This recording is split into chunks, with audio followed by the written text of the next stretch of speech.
Disons-le ensemble.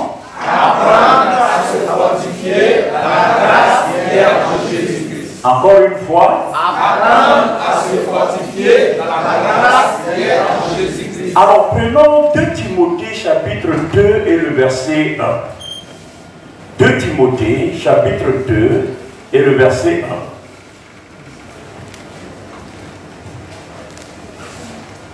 1. Toi donc, mon enfant, fortifie-toi dans la grâce qui est en Jésus-Christ. Disons Amen. Amen.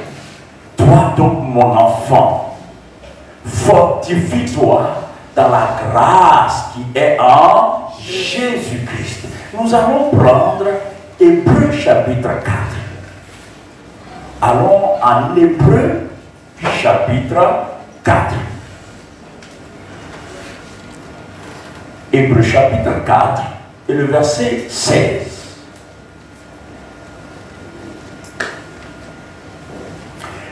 Il est dit, approchons-nous donc avec assurance du trône de la grâce, afin d'obtenir miséricorde et de trouver grâce pour être secouru dans nos besoins.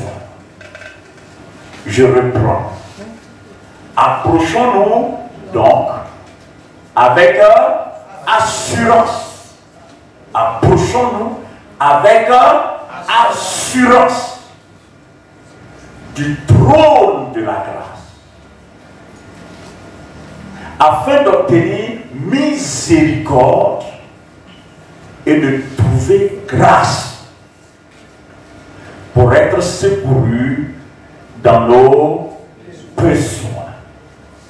Le propos durant ces 3 dimanches porte sur comment vous et moi nous pouvons renouveler nos forces à partir de la grâce qui est en Jésus-Christ. Ce sujet, contrairement à ce qu'il allait d'être, n'a rien d'abstrait. Parce que quand nous parlons de renouvellement de notre force, il s'agit d'une réalité quotidienne. Écoutez-moi très bien. Soyez attentifs. Je vais vous dire quelque chose. Nous pouvons être forts de temps à autre. Nous pouvons être courageux de temps à autre. Nous pouvons être déterminés, manifester de la détermination de temps à autre. Mais nous n'avons pas la capacité et l'aptitude d'être courageux, d'être fort, d'être déterminé tout le temps. Je reprends. Toi et moi, nous pouvons de temps en temps manifester de la force, du courage, de l'audace, de la détermination, de la persévérance dans telle ou telle situation, dans tel ou tel contexte, de temps en temps. Mais nous ne pouvons pas être forts tout le temps. Nous ne pouvons pas être courageux tout le temps. Nous ne pouvons pas être déterminés tout le temps. Il y a des témoignages dans la Bible qui confirment ce que je suis en train de dire. Le grand prophète Élie, il était fort face au prophète de Baal. Il était fort face à Akab, face à Jézabel. Il était fort par moment. Mais un jour, il était tellement affaibli en lui-même que cette faiblesse frisait même la dépression, au point que Élie, le grand prophète, le prophète de feu, a dit à Dieu, je veux mourir. C'est bon comme ça. Quand quelqu'un dit je veux mourir, ça veut dire quoi? Je suis fatigué. Je suis fatigué. Donc Donc vous voyez, tu peux être fort un jour, courageux un autre jour, déterminé une certaine fois, mais tout le temps, ce n'est pas possible. C'est au-dessus de nous. Samson était fort. S'il y a un personnage dans la Bible dont la vie, le témoignage rime avec force, c'est Samson. Quel exploit n'a-t-il pas fait? Avec des moyens dérisoires. La Bible dit qu'il a tué des milliers de Philistins avec une mâchoire. Il était très fort. À main nue, Samson a déchiré un lion. Il a tué un lion. Samson était fort. N'empêche, un jour, il s'est retrouvé sans force. Il a été enchaîné. Il a été dépouillé. Nous pouvons être forts un jour. Nous pouvons être forts, courageux un autre jour. Mais nous ne pouvons pas être forts tous les jours. Du moins, par nous-mêmes. Amen. Amen. Moïse était fort. Mais il a fui. Rien que devant la possibilité, ou du moins l'éventualité d'être tué par Pharaon, il a fui. Il a fui.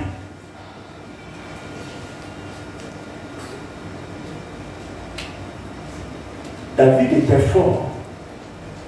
Il a tué un lion. Il a tué un ours. Il a tué Goliath.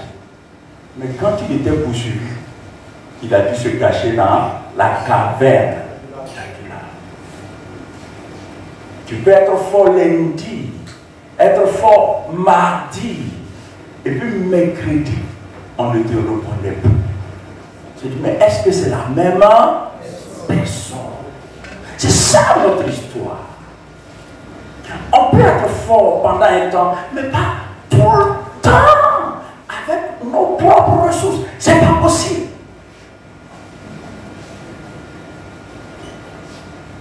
C'est pour cette raison. Nous ne devons pas fonctionner, marcher et vivre comme les païens. Le privilège que nous avons, que les païens n'ont pas, c'est que quand les païens perdent de leur force, quand les païens se retrouvent affaiblis, ils ne savent pas à qui se fier, à qui s'adresser, sur quoi se repousser. Mais quand toi, tu te sens faible, quand toi, tu sens que tu n'as plus le courage qu'il faut, l'audace te manque, ta détermination atteint ses limites, non, tu ne dois pas te décourager. Parce qu'il y a une autre possibilité pour toi de renouveler tes forces. Et c'est le but de cet enseignement. Parce que beaucoup de chrétiens sombrent dans la dépression, sombrent dans des situations, dans le découragement, l'abattement, tout simplement parce que non, je n'ai plus de force. Mais que tu n'aies plus de force, ça c'est pas nouveau. C'est pas nouveau. Et c'est pas seulement toi. Qu'on soit roi ou pas, qui qu'on soit, à un moment donné, notre force naturelle là va nous abandonner. Ça va atteindre ses limites. Ce n'est pas parce que tu es mauvais ou c'est parce que... Non, ça n'a rien à voir. C'est comme ça quand on est être humain. Même chrétien. C'est une réalité humaine. Amen. Amen. Regardez, 2 Chroniques chapitre 20. Je vais vous montrer quelque chose.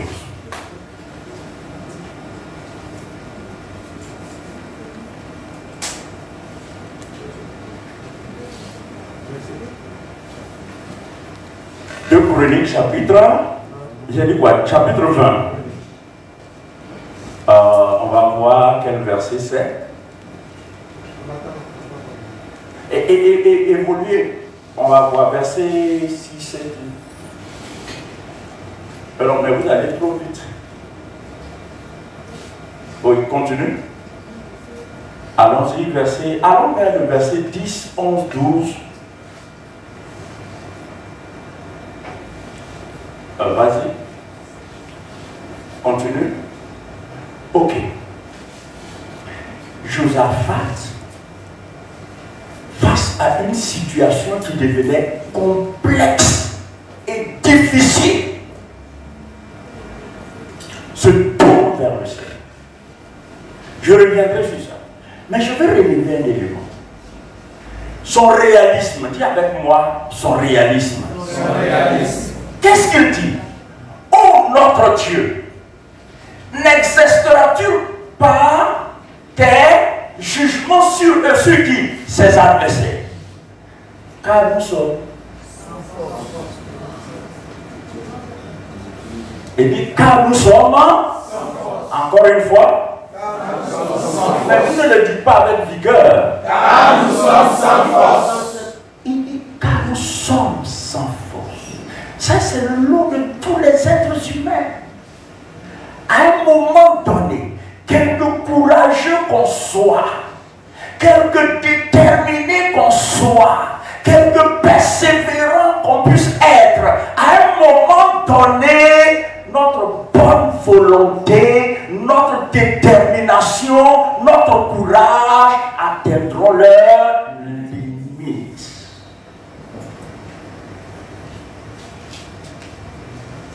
Mais quand ton courage atteint ses limites, quand ta force atteint ses limites, quand tu sais que même l'automotivation ne résout rien, ce n'est pas encore fini. J'ai dit ce n'est pas encore fini. En tant que chrétien, et ça c'est absolument important, ce que vous et moi, nous devons comprendre, c'est que nos limites ne sont pas les limites de Dieu. Amen. C'est pour cette raison.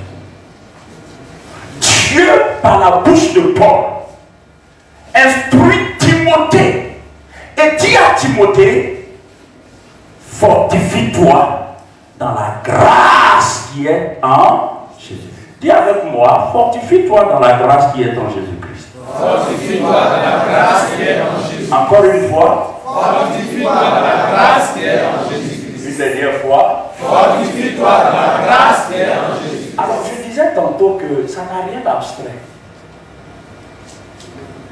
C'est quelque chose d'absolument pratique. Parce que j'ai besoin de force pour avancer quand je suis faible. Amen. Amen. Maintenant, Paul dit à Timothée, tu peux puiser de nouvelles forces. Tu peux renouveler tes forces, mais où? Dans la grâce qui est en Jésus-Christ. Cela veut dire quoi? Cela veut dire que Timothée, en disant ça à Timothée, Paul était convaincu que Timothée savait comment puiser ses forces dans la grâce qui est en Jésus. Parce que si on te dit, fortifie-toi dans la grâce qui est en Jésus-Christ, et puis tu ne sais pas comment, ça n'a pas de sens pour toi. Dans ce cas-là, ça restera juste une information et ce sera plus abstrait que jamais. Vous suivez? Fortifie-toi dans la grâce qui est en Jésus-Christ. Paul était convaincu que Timothée savait de quoi Paul lui parlait. Maintenant la question, est-ce que toi tu sais de quoi Paul parlait? Amen. Amen. Nous devons comprendre dans notre actualité, dans le développement de notre actualité, de façon très pratique, comment nous pouvons nous renouveler?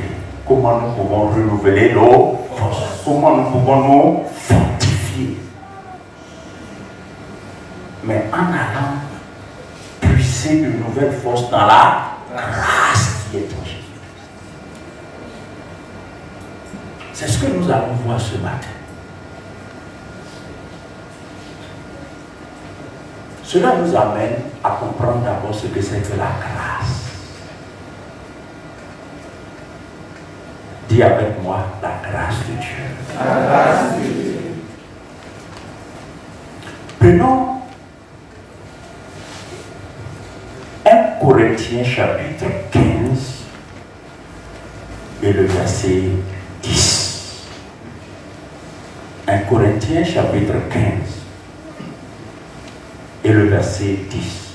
Je voudrais que vous ouvrez grandement vos cœurs pour que chaque parole aille tout droit s'installer au plus profond de vous-même.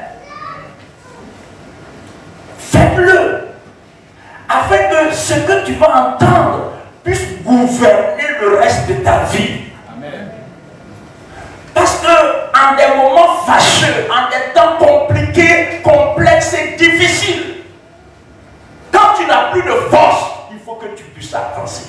Amen. Et tu ne peux pas avancer autrement si ce n'est pas le renouvellement de tes forces. En puissant de nouvelles forces dans la grâce qui est en Jésus-Christ. S'il vous plaît, c'est important. C'est important. Alors, 1 Corinthiens chapitre 15, verset 10 dit, ce passage il est assez spécial. C'est comme si le Saint-Esprit manquait de mots pour remplacer la grâce. Est-ce que vous voyez ça? Donc vous allez voir que le mot grâce revient plusieurs fois dans ce seul verset. Regardez. Par la grâce de Dieu, je suis ce que je suis. Et sa grâce envers moi n'a pas été loin de là. Il dit, j'ai travaillé plus que tous. C'est Paul qui parle. Il dit, il a travaillé plus que Pierre, plus que Jean, plus que tous les autres apôtres que nous connaissons. S'il te plaît, ne le juge pas, ne pense pas qu'il est en train de se vanter. Il veut juste, par l'Esprit de Dieu, nous expliquer quelque chose. Il dit, premièrement, moi, Paul, je suis ce que je suis. Par quoi? En d'autres termes, ce que je suis, je le dois à la grâce de Dieu. Je suis redevable à la grâce de Dieu. Je ne me suis pas fait moi-même. Je ne suis pas un self-made man. Je ne me suis pas fait moi-même. Je suis le produit, je suis le résultat de la grâce de Dieu. Premièrement, il explique maintenant, il dit, la grâce de Dieu envers moi n'a pas été vaine. Le mot vain veut dire ce qui ne produit aucun résultat.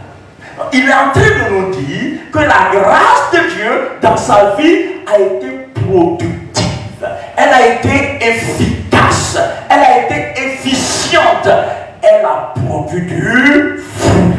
Et il en est l'exemple. C'est clair?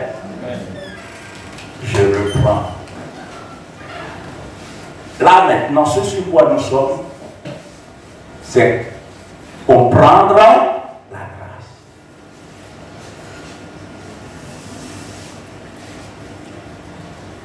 Comprenez avec moi, comprendre la grâce. Comprendre la grâce.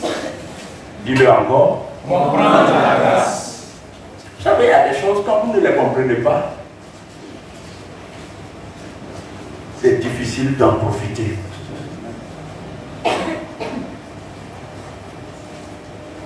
Souvent, nous soupirons comme ça. consciemment ou inconsciemment, nous lâchons des soupirs et puis on dit, Seigneur, j'ai besoin de ta grâce. Mais dans le fond, on ne sait même pas de quoi. On ne sait pas de quoi on parle. Pratiquement, on ne sait pas de quoi on parle. Moi, j'ai dit toujours, c'est toujours bien. Vous savez, la compréhension est fondamentale pour la jouissance. C'est-à-dire que tu ne peux pas jouir pleinement de ce que tu ne comprends pas.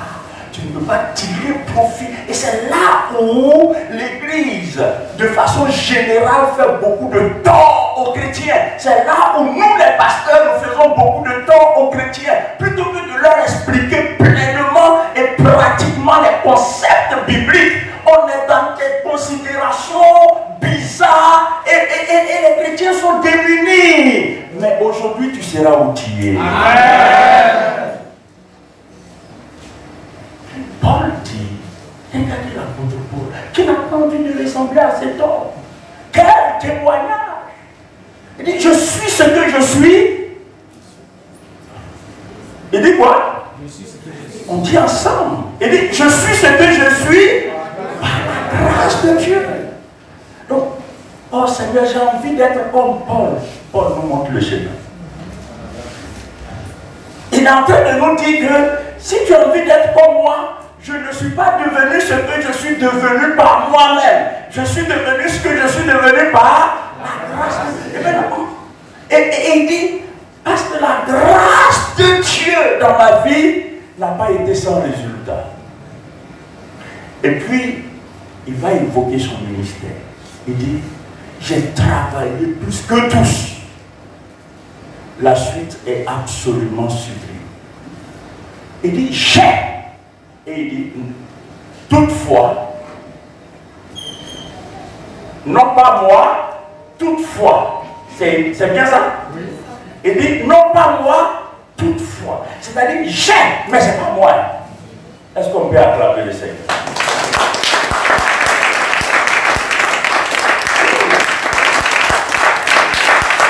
Alors, il est bon de comprendre. Comment j'ai peut ne pas être toi?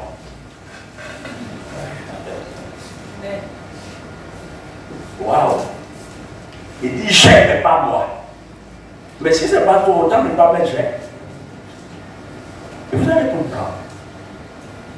Il dit j'ai travaillé. Non pas moi toutefois. Il dit qui a travaillé finalement? Acclamons le Seigneur.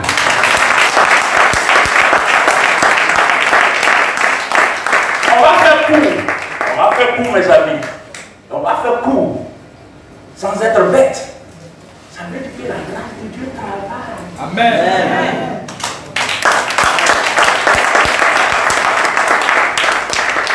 Et si la grâce de Dieu travaille, cela veut dire que la grâce de Dieu est dynamique. Elle n'est pas abstraite. Amen.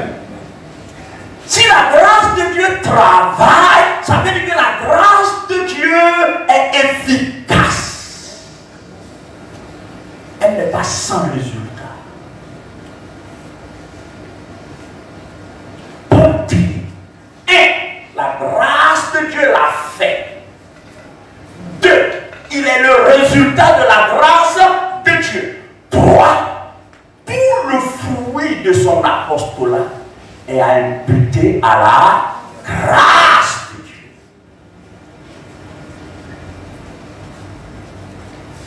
Au soir de sa vie,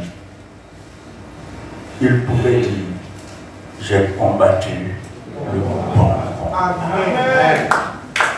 J'ai achevé la course. Je sais que la couronne m'est réservée. Il a fini sa vie en beauté. Mais il était comme nous. Sauf que lui, il était le produit de la grâce de Dieu. Tu sais quoi? Ta bonne volonté peut t'amener jusqu'à un certain niveau, mais ne peut pas accomplir ta destinée. Amen. Ta bonne volonté est insuffisante et inapte à réaliser le plan de Dieu dans ta vie. À un moment donné, ta bonne volonté va être petite. Elle va se heurter à des limites infranchissables. Parce que vous voyez, il y a des situations, écoutez-moi très bien, il y a des situations qui, de par leur complexité, de par leur dureté, et même j'allais ajouter leur férocité et agressivité, il y a des situations qui se présentent à nous comme si c'était des animaux féroces. On ne sait même pas aussi, mais qu'est-ce qui se passe? Qu'est-ce qui se passe? Des fois, et je prie que cela ne vous arrive pas. Amen. Des fois, dans la même période, tu es défié à droite, tu es défié à gauche, tu es défié devant, tu es défié derrière. Et tu es là, tu te dis, mais j'ai fait quoi? J'ai fait quoi? Qu'est-ce que j'ai fait? Pourquoi tant de défis? Et puis Dieu est assis là-haut, il t'observe. Dieu lui-même est conscient que face à ces situations-là, tu ne pourras pas tenir. C'est là où Josaphat est réaliste. Il dit, nous sommes sans force. Mais nos regards sont sur toi. Alléluia. Amen. Le chrétien est privilégié parce que quand sa force atteint ses limites, il a la possibilité de bénéficier d'une rallonge surnaturelle. Amen. Vous connaissez les rallongements? Les rallonges permettent, n'est-ce pas, de brancher certains appareils qui sont très loin de la prise. Et nous avons à notre disposition, dans la grâce qui est en Jésus-Christ, la possibilité de bénéficier d'une rallonge. Amen. Non, ton amen n'est pas sérieux. Amen.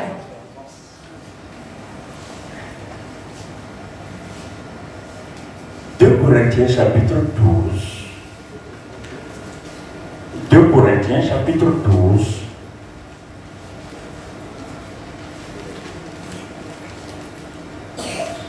Et le verset 9. Ne perdez pas de vue l'objet que nous poursuivons. On prendra grâce. Avant de parler de comment on puise nos forces, comment on peut se fortifier dans la grâce, il faut savoir ce que c'est que la grâce. Et je suis tout enthousiaste. Je suis enthousiasmé de partager ces choses avec vous. Personnellement, c'est ça qui fait ma vie. Amen. Je ne peux même pas vous dire les défis auxquels je suis confronté quotidiennement. Ce n'est pas important pour vous de le savoir, mais moi-même je sais. Et je ne souhaite même pas le cas de ces défis à toi.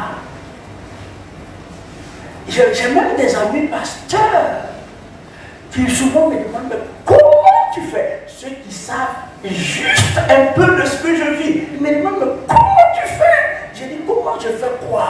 Je dis, mais tu es toujours souffrant. Et tu es toujours prêt à aider les autres.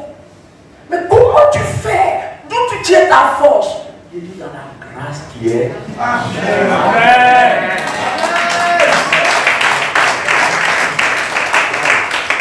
Et ceux qui sont dans ma proximité savent que en 24 heures, le terme qui revient souvent dans mes propos, c'est Dieu fait grâce. Dieu fait grâce.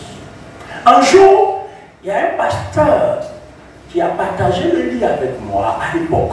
Nous étions en déplacement et puis on a dormi ensemble. Et puis au réveil, il m'a dit, mais c'est pas possible, Jean-Claude. J'ai dit, mais qu'est-ce qui se passe? Pourquoi? Est-ce que tu sais que tu as parlé beaucoup la nuit? J'ai dit, bon. Et j'ai dit, moi, Il dit, c'est bizarre, mais dans ton sommeil, tu dis, Dieu fait grâce. Amen. Dieu fait grâce. Amen. Dieu fait grâce. Vous savez quoi? Et écoutez très bien. Dès l'aube de ma marche avec le Seigneur, quand j'ai accepté le Seigneur, c'est la première grande leçon que Dieu m'a apprise. Dieu m'a fait comprendre que la vie en général et la vie chrétienne en particulier n'est pas possible sans sa grâce. Amen. Sans sa grâce. Je me rappelle avoir remporté des victoires qu'il me serait impossible à tout point de vue de remporter sans la grâce de Dieu. C'était de grandes leçons que Dieu m'a apprises. Je me rappelle un jour, sans vous donner les détails, il y a longtemps, c'était au commencement de ma marche avec Dieu. Je m'étais agenouillé et je pleurais devant Dieu. J'ai dit, mais qu'est-ce que je fais face à cette situation? Je n'en peux plus, Seigneur. Je ne suis pas capable. Si tu ne fais rien, je ne peux rien faire, Seigneur. Vous savez, pendant que je priais, je pleurais, c'est incroyable. J'étais à genoux et j'étais seul dans la chambre et j'entends des pas dans mon dos. Des pas qui venaient vers moi. Et puis, à la suite de ces pas, quelqu'un met sa main sur mon épaule droite et me dit, ma grâce te suffit. Ma grâce te suffit.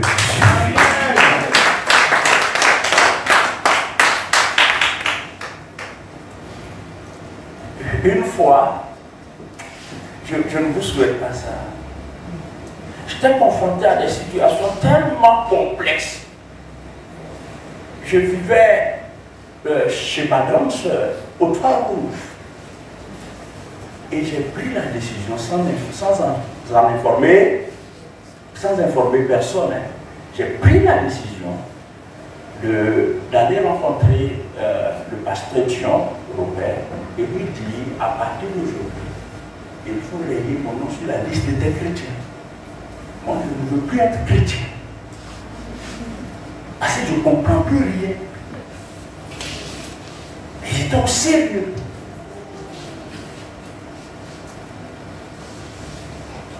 Je sors de la maison. Et il y a un parking, un grand parking. Après, quand on sort de la maison, avant d'arriver à la grande voie, pour prendre un taxi, il y a un parking. Et quand j'arrive au niveau du parking, j'entends une voix venant du ciel, mais audiblement. Et la voix me dit, ce n'est ni par la puissance, ni par la force, mais c'est par mon esprit. Et la voix continue et me dit, tu n'es pas le premier à être comme ce que tu es. David n'était pas plus fort que toi. Gédéon n'était pas plus fort que toi. S'ils sont arrivés là où ils sont arrivés, c'est parce que j'ai été avec eux. Amen. Je serai avec toi. Amen. Je ne sais pas si je suis en train, pendant que je partage ce qui est absolument personnel, je ne sais pas si je suis en train de parler à quelqu'un, mais je veux dire à quelqu'un, même si ce n'est pas de façon similaire, la même histoire, mais nous sommes confrontés au même combat. Et il y a des combats qui sont tels que notre bonne volonté capitule, notre détermination capitule, et nous sommes complètement dénudés face à certaines situations. Mais avec le temps, nous apprenons que quand je suis fini, la grâce de Dieu n'est pas finie. Amen. Regardez. Et il me dit, ma grâce te suffit. Car ma puissance s'accomplit dans la faiblesse. Dans la puisque Dieu n'est jamais faible, donc la faiblesse évoquée ici doit être imputée à qui? À Paul. C'est Paul qui parle. Et Paul qui dit, Dieu dit à Paul, ma grâce te suffit. Car ma puissance s'accomplit, en d'autres termes, dans ta faiblesse. En d'autres termes, quand tu es faible, ma grâce agit en puissance dans ta vie. Et Paul, ayant compris ça, dit, je me glorifierai donc bien plus volontiers de mes faiblesses. Il ne fait pas l'apologie du négatif. Il ne célèbre pas ce qui est négatif, mais il est réaliste. D'autres versions de Bible disent, je me glorifierai donc bien plus volontiers de mes infirmités. De mes infirmités. Et nous pouvons dire de mes limites. De mes limites. Ah, ce qui te limite, c'est ce qui t'handicape. Et ce qui t'handicape, c'est ce qui te rend faible.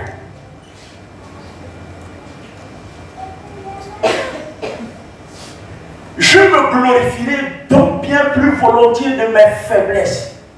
Dans quel but? Afin que la puissance de Christ repose sur moi. Acclamons le Seigneur.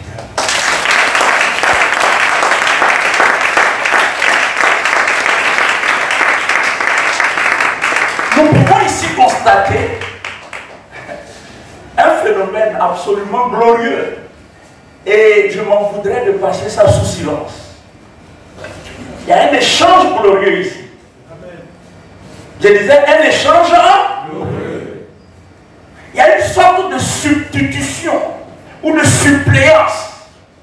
Du suppléer.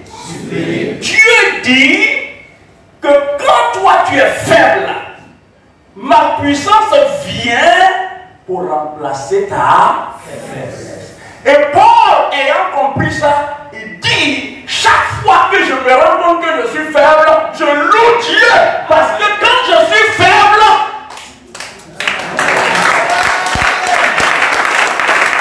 après, mes limites, écoutez-moi très bien, wow, mes limites, mes handicaps, mes infirmités me rendent candidat qualifié pour être canal de la manifestation de la puissance de Dieu.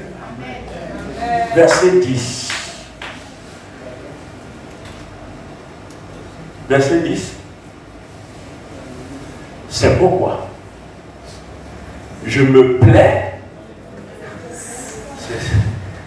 Ça paraît tomber sous le sens quoi. Comment quelqu'un peut se plaire? Il dit, c'est pourquoi c'est tellement profond. Il ne faut pas prendre ça au premier degré. Il ne faut pas prendre ça au premier degré, mes amis. C'est tellement profond. C'est toute notre histoire. C'est toute notre vie. C'est tout notre témoignage. C'est tant que nous voulons vivre Dieu, expérimenter Dieu. Si ton appartenance à l'église n'est pas un fait religieux, mais une réalité quotidienne, alors ce message te concerne. Amen.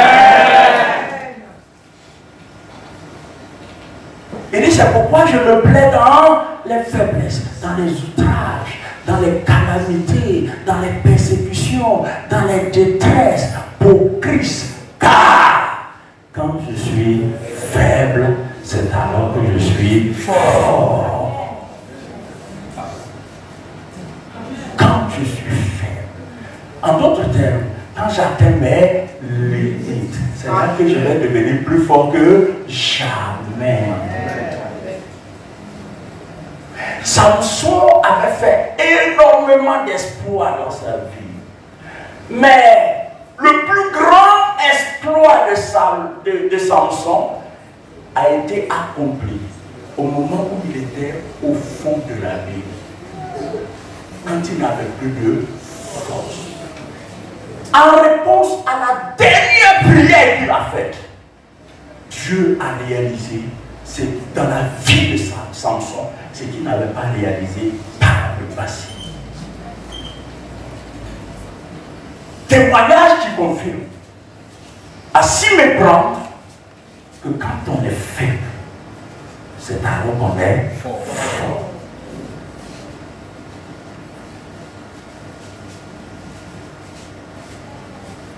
Après avoir dit ce que je viens de dire, allez un peu plus en avant pour essayer de comprendre finalement la grâce de Dieu, c'est quoi. Il faut noter avec nous.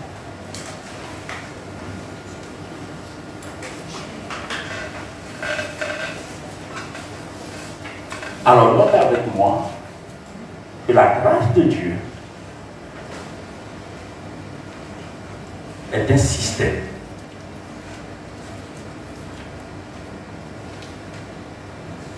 puissant et dynamique. La grâce de Dieu est un système puissant et dynamique.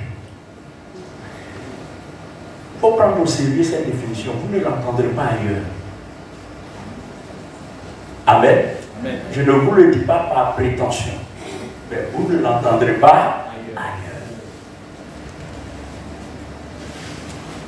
La grâce de Dieu, hein, Francesca, tu suis? La grâce de Dieu est un système puissant et dynamique, conçu et établi par Dieu. Et puis tu mets point. Ça ressemble à une idée, mais c'est nécessaire. La grâce de Dieu est un système puissant et dynamique, conçu et établi par Dieu. C'est un mode, ou du moins c'est le mode opératoire. C'est le mode opératoire de Dieu. C'est son mode de fonction. Vous allez comprendre. Qui consiste, donc ne mettez pas point, c'est le mode opératoire de Dieu qui consiste, mon Dieu. Si je devrais vous vendre ce que je suis en train de dire, vous ne seriez pas capable de payer ça. Amen.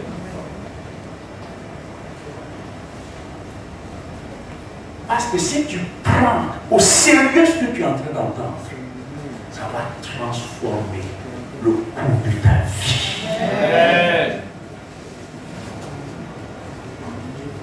Ce sont des choses dont l'impact n'est pas durable, mais définitif.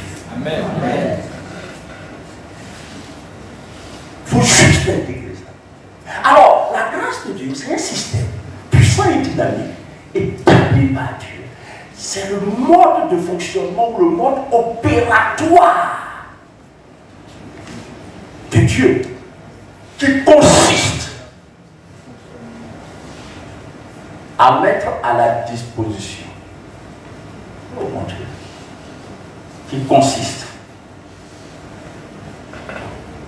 à mettre, hein Fabien, tu suis, hein, qui consiste à mettre à la disposition des hommes que Dieu a élus et qualifiés souverainement. La grâce de Dieu, c'est le mode opératoire qui consiste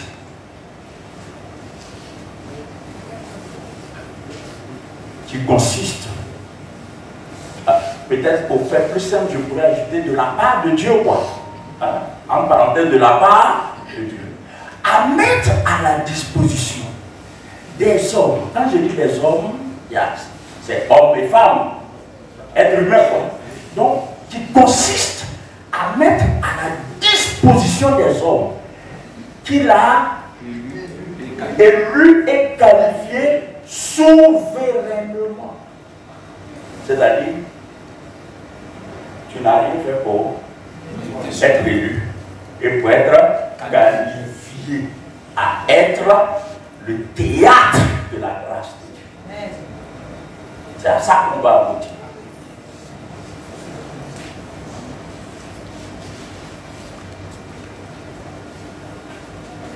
Quelque chose va changer dans ta vie.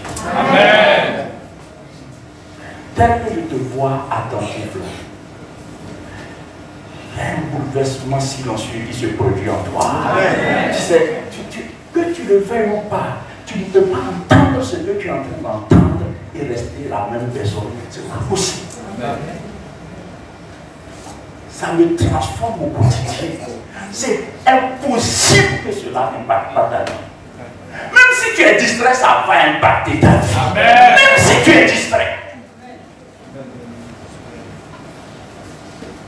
Parce que ce que tu es en train d'entendre ne vient pas de l'homme. C'est la parole de Dieu. Et la Bible dit que la parole de Dieu ne retourne pas à Dieu sans avoir accompli son effet. Et j'observe le bouleversement qui prend place en toi. Amen. Et ce bouleversement viendra du fait que quand tu ne peux pas, lui il peut. Et ce qu'il peut, il va le faire. Amen. Je disais que la grâce de Dieu, c'est un mode de fonctionnement, ou c'est le mode de fonctionnement, n'est-ce pas, ou d'opération, qui de la part de Dieu consiste à mettre à la disposition des hommes que Dieu a élus et qualifiés souverainement. En fait, je fais tout cela, il faut tenir compte de chaque mot à sa place. Cela veut dire quoi? Ça, c'est une parenthèse. Il n'y a rien de plus sélectif que la grâce de Dieu. Amen. En d'autres termes, Dieu ne fait pas bénéficier de sa grâce à tous. C'est seulement ceux qu'il qualifie souverainement. Amen. C'est pour ça que la Bible dit, je n'invente rien, c'est pour ça que la Bible dit, Dieu fait grâce. Yes. À qui Dieu fait grâce? Non, ce n'est pas celui qui veut, mais à qui lui Dieu veut. D'où la notion de élection et qualification décidée souverainement par Dieu.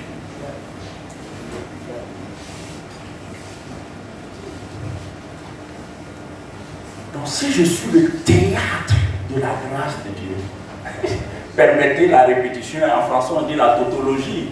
Si je suis le théâtre de la grâce de Dieu, c'est par la grâce de Dieu. C'est un choix souverain.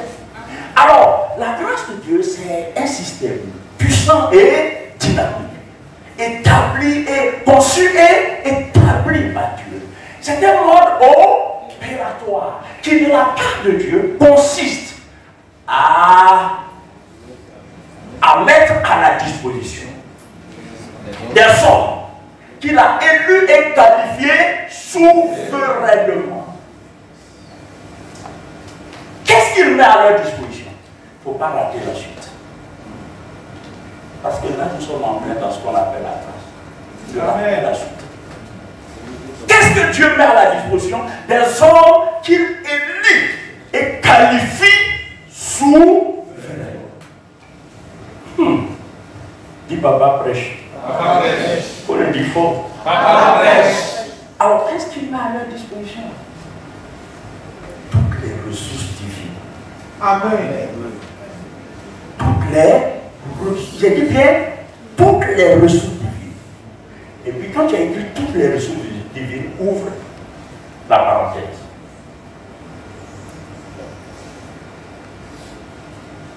Moi, si j'étais à ta place, ça là, je vais apprendre ça par cœur.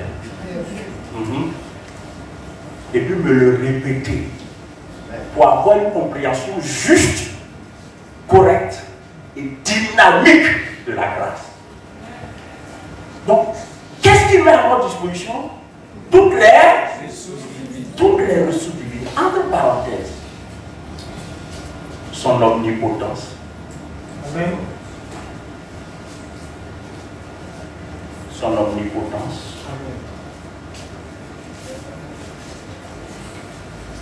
son omniscience,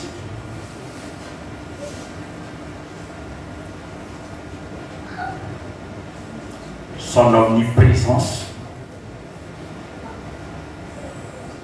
que ça ne soit pas redondant pour toi, hein.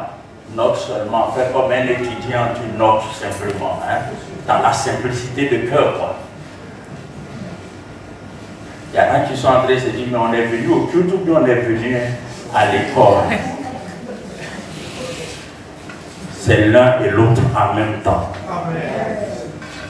Donc je parlais des ressources, toutes les ressources divines. Vous allez comprendre ça. Vous allez comprendre. Et cette définition, gardez-la, pas seulement dans vos cahiers, mais gardez-la au fond de vous-même, de sorte que partout où vous irez, que cette définition vous accompagne, que cette définition gouverne vos prières, que cette définition gouverne votre façon de penser, parce que c'est cette définition qui va te conforter chaque fois que tu t'approcheras avec assurance du trône de la grâce pour trouver grâce. Je ne sais pas si vous comprenez. Amen. Tu vois mon fils mourir là. Prier là, c'est aller au trône de la grâce. Pourquoi? Pour trouver grâce. C'est ça la prière en fait. Quand je prie, je m'approche du trône de la grâce. Pourquoi?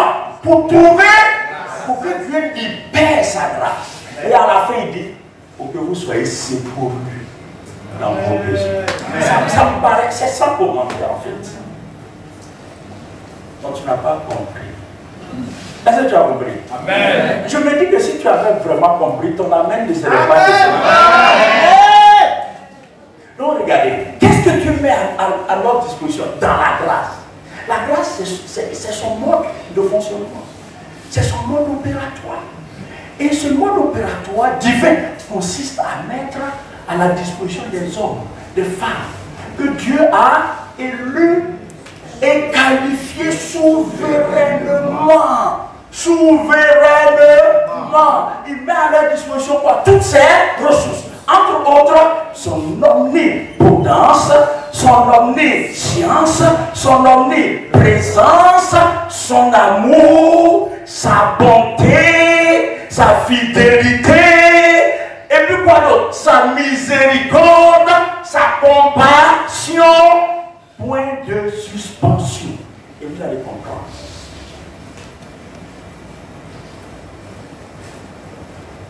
Maintenant, je vais résumer tout ça. Et quelqu'un dit, papa, résume-nous tout ça. Papa, résume-nous tout ça. L'avantage du résumé, c'est de réduire ce qui est long de façon synthétique pour qu'on garde juste l'essentiel. C'est ce qu'on appelle un résumé. Alors, je vais vous faire un résumé. Ça, c'est un cours de français. Maintenant, le résumé est le suivant. Est-ce que vous avez bien compris? Amen. Hein, ma fille, tu as compris? Tu as vraiment compris. Tu as compris, mon fils. Tu sais, garde ça, ta vie ne sera plus la même. Amen. Tes prières ne seront plus les mêmes. Amen. Alors, résumons cette affaire. Finalement, la grâce de Dieu, c'est quoi? La grâce de Dieu, c'est Dieu qui se met à la disposition de l'homme pour faire ce que l'homme ne peut pas faire par lui-même. Amen.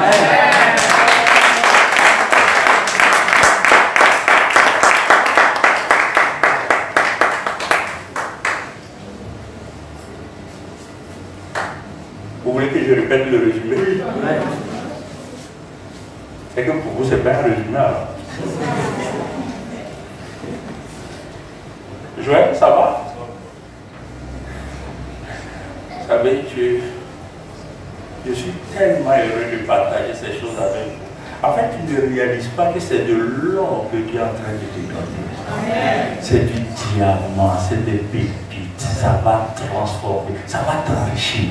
La grâce de Dieu En un mot, ou dit brièvement, la grâce de Dieu, c'est Dieu lui-même se mettant à la disposition de l'homme pour accomplir en l'homme, pour l'homme, à travers l'homme, ce que l'homme ne peut pas accomplir par lui-même. C'est ça la grâce de Dieu.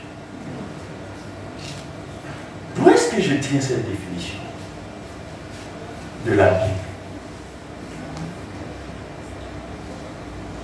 Dieu a dit à Paul, ma grâce te suffit. Mais pourquoi Dieu veut dire ça à Paul? Parce que la grâce de Dieu, c'est Dieu lui-même. Quand Dieu te dit, je te fais grâce, ça veut dire je suis prêt à faire moi-même ce que toi tu ne peux pas faire. En d'autres termes, je vais me substituer à toi. Je vais me substituer à toi. C'est ça la grâce de Dieu. Est-ce qu'on peut acclamer le Seigneur?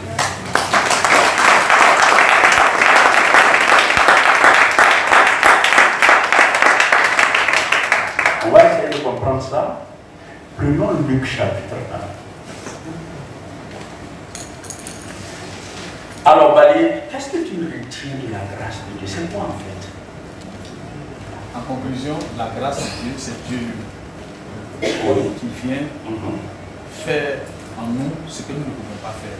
Donc, chaque fois, à partir de maintenant, chaque fois que j'irai devant Dieu pour dire Seigneur, j'ai besoin de ta grâce. Qu'est-ce que je suis en train de lui dire? Seigneur, j'ai besoin de toi. Viens accomplir ce que ma volonté, aussi déterminée qu'elle soit, aussi bien intentionnée qu'elle soit, aussi bienveillante qu'elle soit, ne peut pas accomplir. Seigneur, viens faire à moi, par moi et à travers moi et pour moi ce que mes ressources personnelles, c'est-à-dire mon intelligence, c'est-à-dire mes capacités, c'est-à-dire mes moyens, mes relations ne peuvent pas me permettre de faire.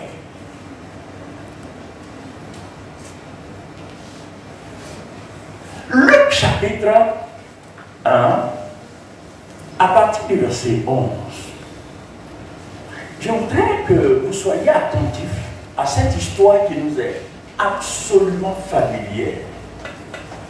Je te prie que la familiarité, le fait que cette histoire soit très bien connue de toi, ne te distrait pas. Ce qui est important, c'est ce que Dieu veut te dire ce matin. Dis Amen. Amen.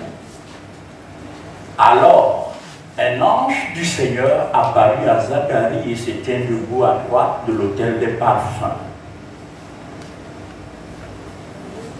Zacharie fut troublé en le voyant et la frayeur s'empara de lui. Mais l'ange lui dit, nous sommes en train de lire l'annonce de deux grands miracles. Nous sommes dans l'introduction de deux grands miracles. Le premier dans la vie d'Élisabeth et le deuxième dans la vie de Marie. Deux miracles qui, à bien des égards, se ressemblent. Vous allez comprendre. Mais deux miracles qui ne sont rien d'autre que la manifestation de la grâce de Dieu. Continuons la lecture. Mais l'ange lui dit, ne crains point, Zacharie, car ta prière a été exaucée. Ta femme, Élisabeth, t'enfantera un fils, et tu lui donneras le nom de Jean. Verset 14. Il sera pour toi un sujet de joie et d'allégresse. J'ouvre une parenthèse et ne perdez pas de vue notre cher. Le mot grâce en grec c'est charis. C-H-A-R-I-S.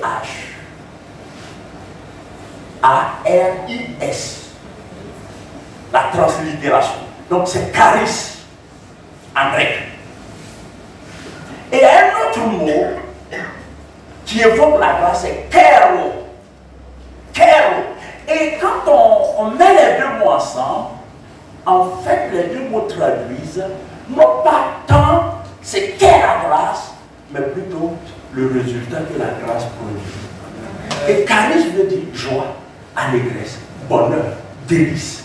C'est ce que la grâce va faire dans ta vie. C'est ce que la grâce va faire dans ta vie. Quand la grâce opère dans la vie de quelqu'un, le résultat n'est jamais la tristesse, le résultat n'est jamais l'abattement. Bien au contraire, la grâce transforme l'aridité en sol fécond, en sol fertile. La grâce transforme la sécheresse en lieu fécond. La grâce produit la joie, la grâce produit l'allégresse, la grâce produit le bonheur.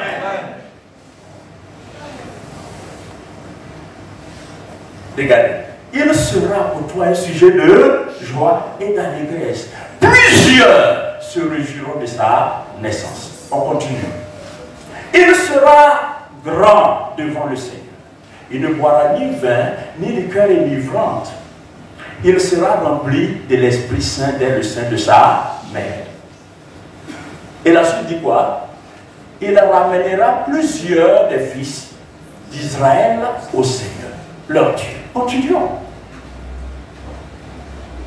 Il marchera devant Dieu avec l'esprit et la puissance d'Élie pour ramener des cœurs des pères vers les enfants et les rebelles à la sagesse des justes,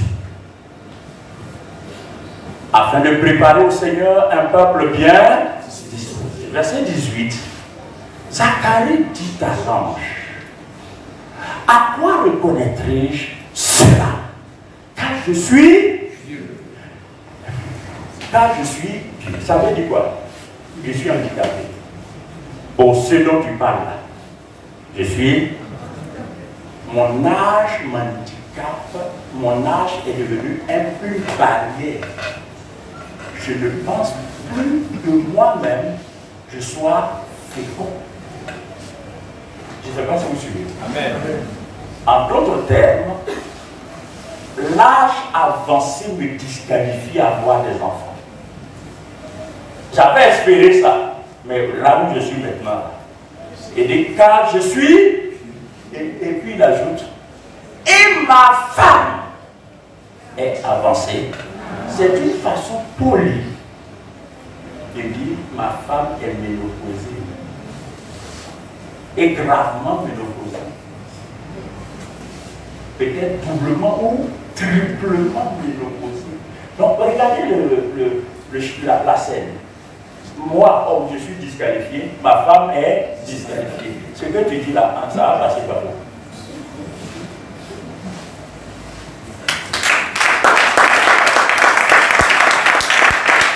Maintenant, quand on parle de ces choses en rapport de la grâce, il ne faut pas juste voir enfantement. Quand tu veux faire quelque chose et que tes moyens te disqualifient pour le faire, alors que tu sais que Dieu veut que tu le fasses, ça veut dire que tu es dans la position de Zacharie et d'Élisabeth. Verset 19.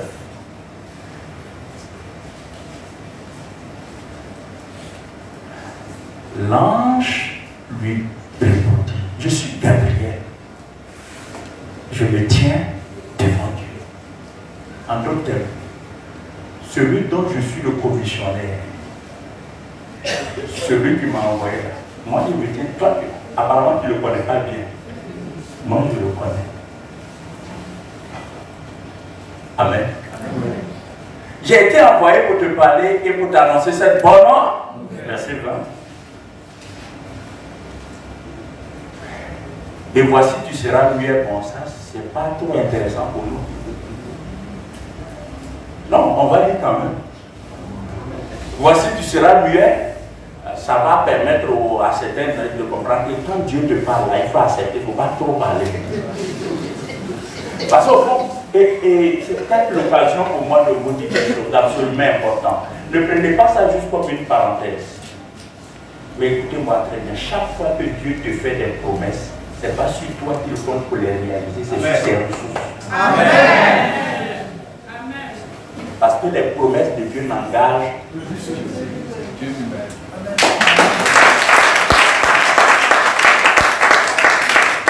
Les promesses de Dieu engagent au premier chef Dieu. C'est son honneur. Et voici, tu seras muet, tu ne pourras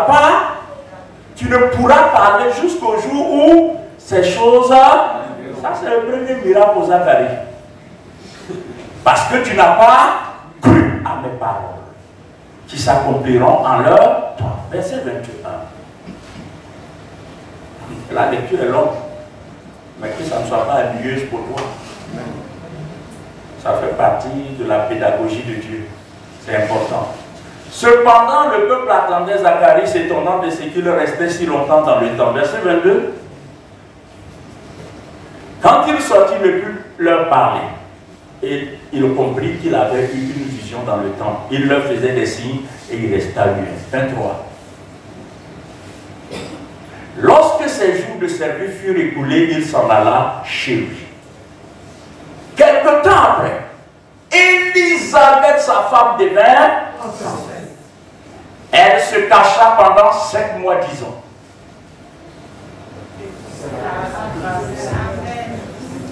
C'est la grâce du Seigneur qui J'ai du mal à comprendre votre silence. On a lu tout ça et on arrive à ça là. Non, moi à ta place, j'essaierai de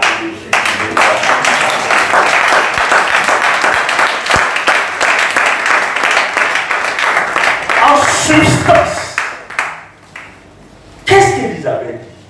Souvenez-vous, quand l'ange visite Zacharie, première réaction de Zacharie, je suis vieux, ma femme est avancée en âge.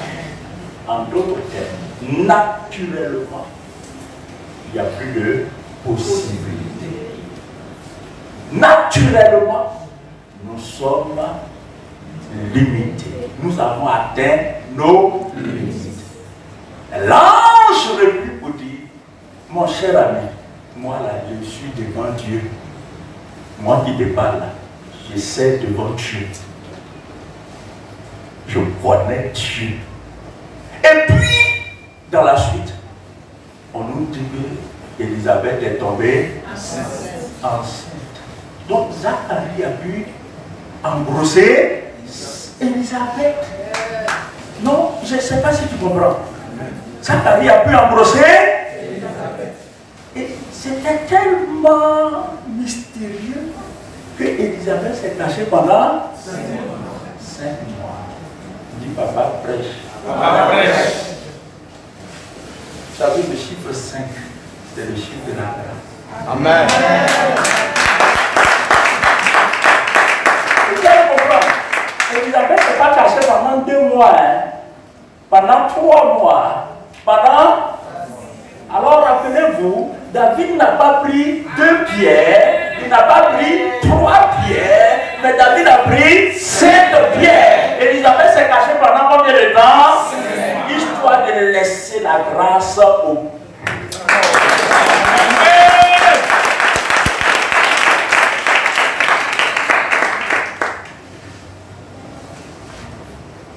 Histoire de laisser la grâce, l'action de la grâce de Dieu arriver à maturation avant de sortir.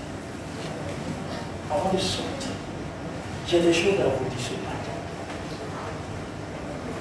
Et Élisabeth dit, ça, c'est pas la vigueur de Zacharie. Ça, c'est pas la santé de mon utérus, hein. Mais c'est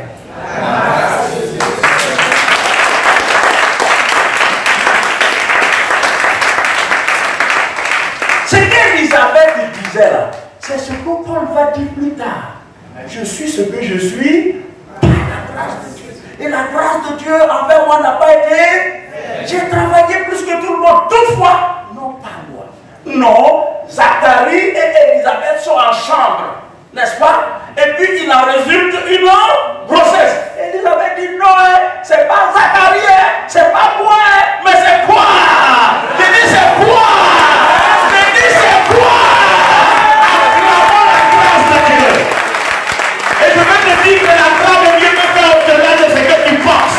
La grâce de Dieu s'en fiche éperdument de ta possibilité à toi, de ta ressource à toi, que tu es ou que tu n'es pas. La grâce de Dieu se suffit à elle-même. Parce que la grâce c'est Dieu lui-même. C'est Dieu lui-même. La grâce c'est Dieu lui-même. La grâce de Dieu va te surprendre. La grâce de Dieu va te surprendre. La grâce de Dieu peut te lever sans tes moyens. La grâce de Dieu peut t'amener là où tu ne penses pas arriver. Est-ce qu'on peut acclamer la grâce de Dieu?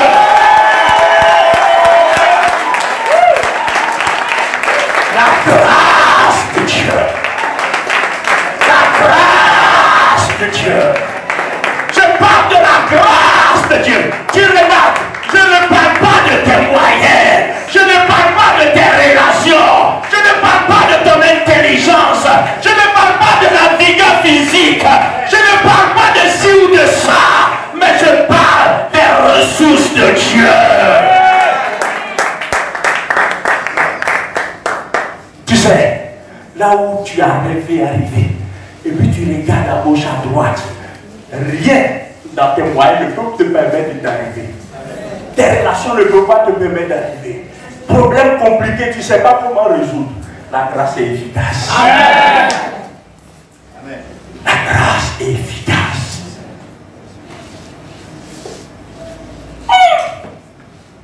Moi, j'apprécie cette honnêteté. Élisabeth aurait pu commettre l'erreur. Je dis, je ne savais pas que mon mari était encore vigoureux. Vraiment, cet homme-là, il est bien haut. Non. Elle était trop spirituelle pour dire de telles âneries. Pardonnez-moi le mot. Mais ce serait des absurdités sans nom. Il ne faut pas verser dans de telles médiocrités. Surtout quand on est conscient de nos handicaps, de nos limites, de nos infirmités, de nos faiblesses. Quand tu es conscient que là où tu es arrivé, ta volonté ne pouvait pas te permettre d'arriver. J'annonce à quelqu'un que le rendez-vous que Dieu te donne au sommet, il va te porter et te faire arriver. Amen.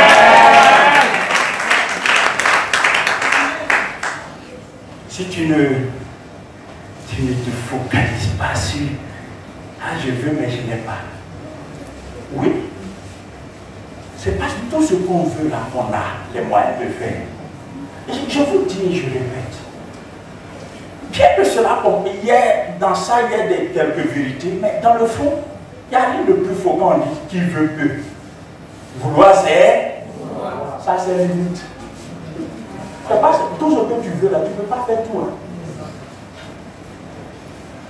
Sinon on n'en serait pas là. Si c'est vrai, dis Amen. Amen. Ça ne veut pas dire que tu ne dois rien vouloir, mais ça veut dire que tu dois être réaliste pour comprendre que ton vouloir a ses limites et que seul le pouvoir de Dieu peut donner concrétisation à ton vouloir. Le rêve que nous avons, suscité par notre destinée, ne peut se réaliser sans l'intervention de Dieu. Amen. Ok, c'est la grâce que le Seigneur m'a faite. Il a jeté les yeux sur moi. Dans quel but? Pour ôter mon opprobre parmi les hommes. Continuons. Au 6e mois, et l'histoire devient intéressante. Au 6e mois, le même ange, il a fini avec Zacharie et Élisabeth. 6e mois, l'ange fut envoyé par Dieu dans une ville de Galilée appelée, verset suivant, auprès d'une vierge. Et les mots ne sont pas là pour décorer le texte. Les mots sont là pour donner du sens. Auprès de qui? Encore une fois, auprès de qui? Fiancé à un homme de la maison de David, nommé Joseph. Le nom de la vierge était Marie. L'ange entra chez elle et dit, je te salue. La suite. En d'autres termes, tu as été souverainement élu et qualifié pour être le théâtre de la grâce. Amen.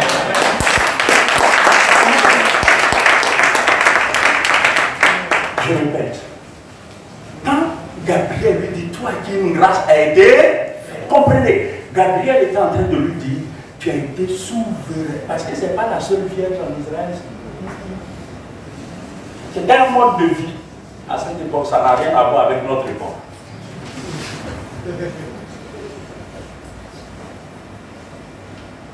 Je te salue, toi à qui une grâce a été faite. Vous et moi aujourd'hui nous comprenons ce que ça veut dire. Ça veut dire quoi? Toi, pour qui Dieu a décidé de se mettre à disposition. Ça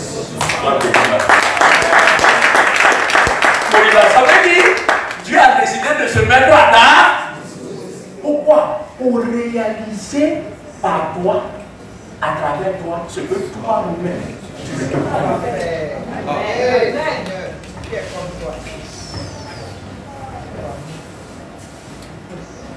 Regardez le verset suivant. Troublé par cette parole, Marie se demandait ce que pouvait signifier une telle salutation. Est-ce que Zacharie n'était pas troublé? Est-ce qu'il n'était pas troublé? Pourquoi? Parce que les deux annonces ont quelque chose de similaire. Et ce que les deux annonces ont, avant tout en commun, c'est que les deux annonces s'adressaient à des personnes qui avaient des handicaps, mais à des degrés différents. C'est-à-dire quoi? Zacharie était vieux, Élisabeth était plusieurs fois ménopausée. Marie était vierge et elle n'était pas mariée. Donc elle ne connaissait pas d'homme. Dans le cas d'Élisabeth, son âge et sa structure ne la qualifiaient plus pour avoir. Dans le cas de Marie, elle a tout pour avoir un enfant, mais elle n'a pas d'homme. Dans l'un comme dans l'autre des cas, il y a un handicap. Maintenant, chaque fois que tu es confronté à un handicap insurmontable, tu as les qualifications pour que tu deviennes le théâtre de l'art.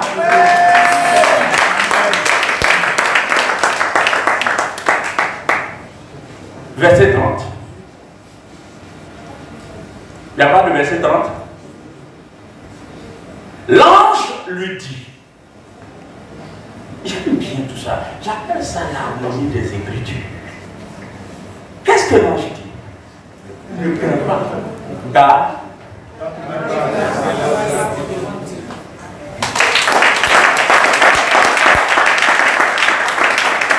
en fait, l'ange dit à Marie, parce que Marie est troublée. Mais je ne peux pas dire, ange, que tu mens. Je ne peux pas te dire que tu es un faux prophète. Mais ce que tu dis là, c'est juste pas logique, quoi. Je suis vierge, je ne suis pas mariée. Mais de quoi tu parles?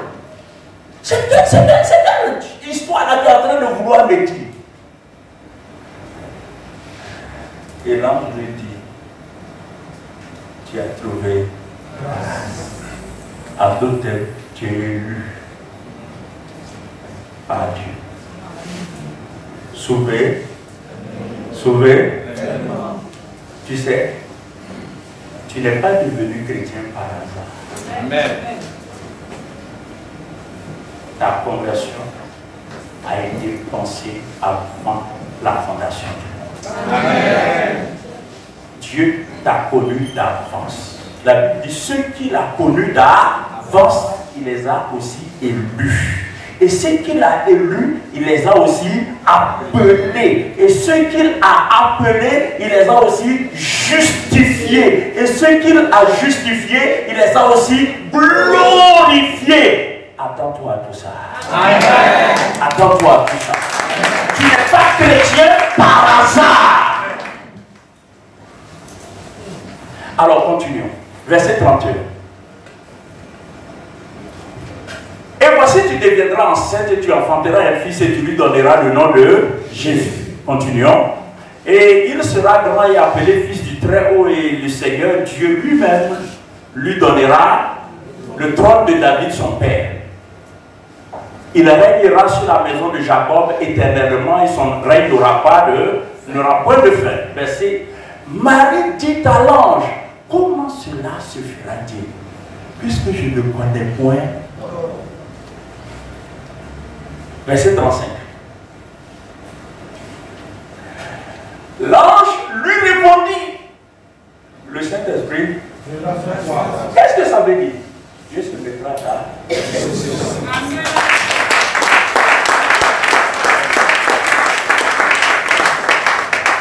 Nous sommes en plein dans la définition pratique de la grâce. La grâce c'est quoi? C'est Dieu se mettant hors Dieu. Qu'est-ce que Dieu aime ce peuple? Qu'est-ce que Dieu t'aime? Exposé à une telle vérité. Amen. Il faut y comprendre. Il faut en déduire que ce n'est rien d'autre que l'expression de l'amour de Dieu pour toi. Quand tu entends certaines choses, c'est parce que Dieu veut créer en toi une plateforme pour ce qu'il veut faire demain. Amen. Ce qu'il veut faire demain. Chaque annonce nous prépare pour une nouvelle saison. Amen. Tu vois, ton amen n'est pas correct. Amen. Qui est béni ce matin? Amen. Je dis, qui est béni ce matin? Amen. Acclame ton Dieu.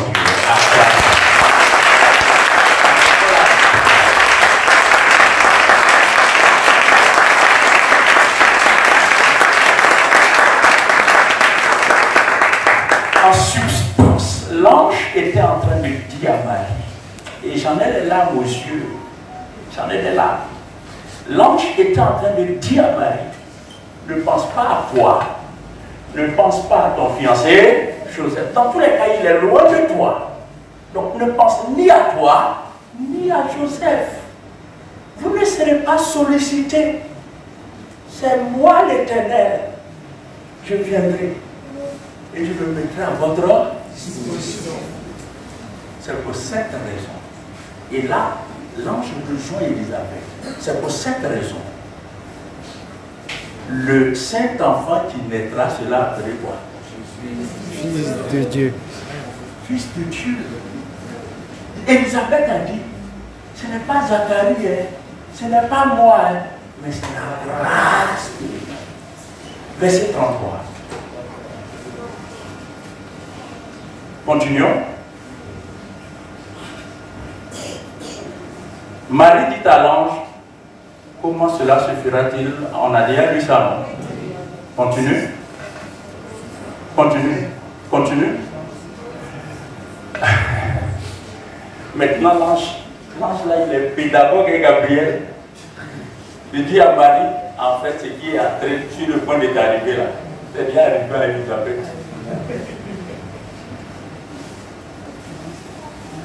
Dis avec moi le principe de l'échantillon. Le principe de l'échantillon. Le principe de l'échantillon. Si vous avez déjà visité une opération immobilière non encore réalisée, c'est-à-dire un terrain qui a été pris et avec pour objet de réaliser une opération immobilière, on demande aux gens de souscrire, n'est-ce pas? Mais les promoteurs, s'ils sont sérieux, avant de demander aux gens de souscrire, il y a une maison témoin. Amen. N'est-ce pas? Amen. Il y a une maison témoin. Quand vous arrivez sur le chantier, vous voyez la maison témoin. Et la maison témoin vous l'enseigne sur ce que sera votre maison. Quand vous entendez un témoignage dans la Bible, comme le témoignage d'Élisabeth, comme le témoignage de Marie, c'est des maisons témoins. Dieu est en train de te dire. Amen.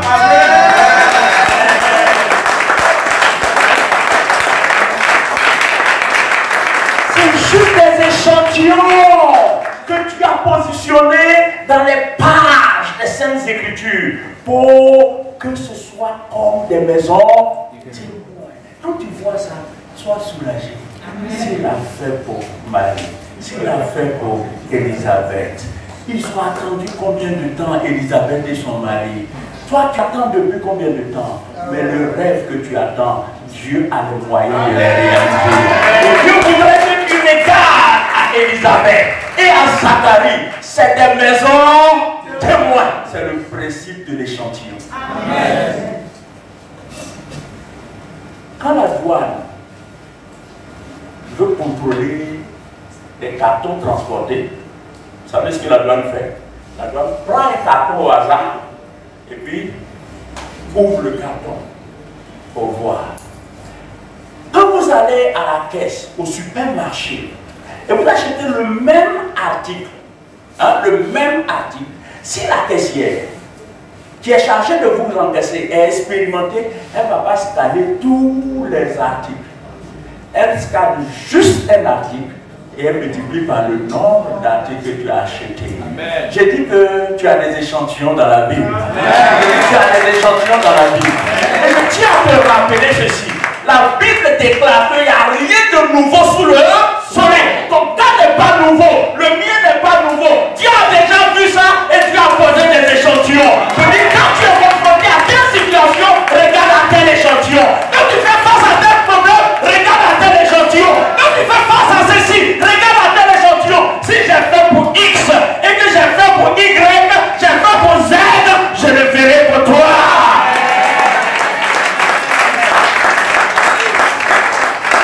C'est pourquoi la Bible dit ces choses ont été écrites pour notre instruction.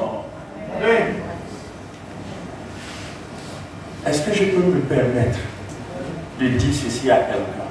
Même si tu as entendu ce propos-là, sache que c'est pour toi. Amen. Dieu n'a pas fini avec toi. Amen. Dieu n'a pas fini avec toi. Amen. Voici ta parente. Élisabeth, ta parente, a conçu elle aussi. Le aussi là, ça vient faire quoi là? Pour établir la similarité, la similitude entre son témoignage et le témoignage d'Élisabeth. Elle, oh, bientôt on te dira toi aussi. Amen. Bientôt on te dira toi aussi. Non, toi aussi. Toi aussi. Toi aussi. Quand Samuel a oint Saül, quelque chose de mystérieux est arrivé à Saül. Il a commencé à prophétiser. Et la Bible, rendant compte de cela, dit Samuel aussi prophétise. Il dit, il y aura un aussi sur ton témoignage. Il y aura un aussi sur ton témoignage. Élisabeth aussi. Or, c'est des échantillons. Les prochains aussi. Tu seras sur la liste. Amen.